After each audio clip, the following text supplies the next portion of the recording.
3 years after its global debut, the McLaren Artura is no longer the new kid on the supercar block, but it's still one of the most technically advanced.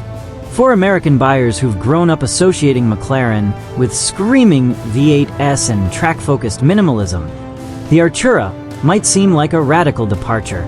But make no mistake, this plug-in hybrid isn't just the future of McLaren. It's a bold statement that performance and progress can coexist. A radical reboot, the Artura marks a clean-sheet design for McLaren.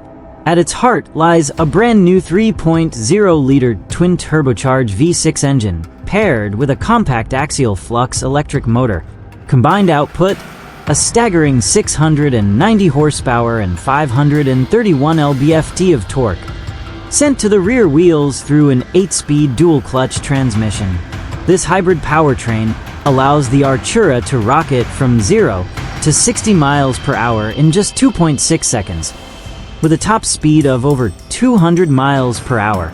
Unlike some hybrids that carry performance as a secondary benefit, the Artura uses electrification to sharpen its edge. The instant torque from the electric motor fills in the low-rev torque gap typical of turbo engines, meaning throttle response is razor-sharp from the first millisecond. Lightweight innovation, the McLaren way. To keep weight in check, a critical point for any McLaren. The Artura is built on a brand new carbon fiber chassis called the McLaren Carbon Lightweight Architecture, MCLA. It's lighter and stiffer than anything the company has produced before, allowing for even greater agility and chassis feedback. The hybrid battery is mounted low and centrally, keeping the car's center of gravity tight and tidy. McLaren's signature obsession with driver feedback remains fully intact. The electro-hydraulic steering feels alive in your hands, and the car's balance through corners is sublime. Whether you're tackling a twisty California canyon road or a smooth lap around Coda, the Artura responds like a true McLaren should, nimble, communicative, and planted. Real-world hybrid supercar. For the American market, daily drivability matters, and that's where the Artura really impresses. With an EPA-rated electric-only range of about 11 to 18 miles, it's possible to commute silently through a city center or suburb without ever waking the V6. When the engine does fire up, fuel efficiency remains strong by supercar standards, up to 60 mpg in combined driving.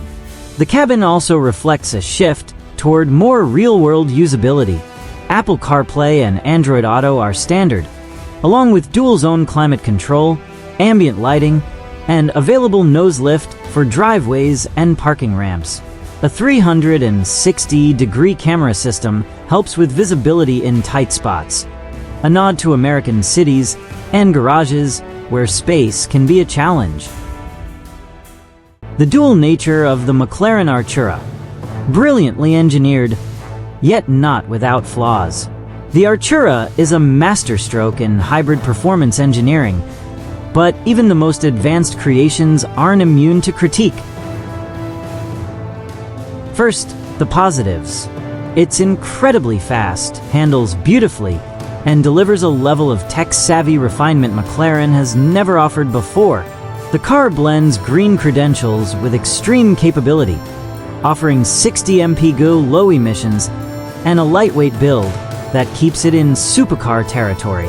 Ownership perks in the US include a 5-year vehicle warranty, 6-year hybrid battery warranty, and prepaid service for 3 years, all helping to reduce long-term cost of ownership anxieties. McLaren clearly wants the Artura to be more approachable, and in many ways, they've succeeded. But here's where things get complicated. Some American enthusiasts say the Artura lacks the drama of its V8 predecessors like the 720S or 600LT. The V6 hybrid drivetrain, while effective, just doesn't scream the same way. Its exhaust note is more refined than raw, and the hybrid transition can feel too clinical for those seeking emotional engagement. Depreciation is also a talking point. In the US market, used Artura prices have dipped faster than expected. As a result, many buyers are opting to lease rather than purchase, a trend that signals softer long-term confidence. Compared to rivals like the Ferrari 296 GTB or even the Chevrolet Corvette ERA, the Artura's design can come across as understated. The Spider variant has helped inject more visual flair, where it sits in the American supercar landscape. The Artura now sits as the entry point to the McLaren brand in the US, replacing the retired Sports Series lineup. It's more advanced than the 570S it replaces, yet positioned below the ferocious 750S in both performance and price. This leaves the Artura in an interesting spot. It's the most accessible McLaren, but also the most tech-forward rather than emotionally raw. American buyers who value innovation, luxury, and hybrid efficiency will find a lot to love here. Those seeking the fire and brimstone thrill of McLaren's past might need to look to the 750S or wait for more hardcore Artura variants. Final thoughts. The McLaren Artura is a contradiction in the best sense. It's a hybrid that's light and sharp. It's a tech-laden luxury coupe that still devours corners like a purebred race car. And it's a sign that McLaren, even in the age of electrification, hasn't forgotten what makes a great driver's car. For the American market, it offers a compelling alternative to more flamboyant exotics. It's not perfect, but it's ambitious, brilliant, and most importantly, it shows McLaren still knows how to drive the future forward.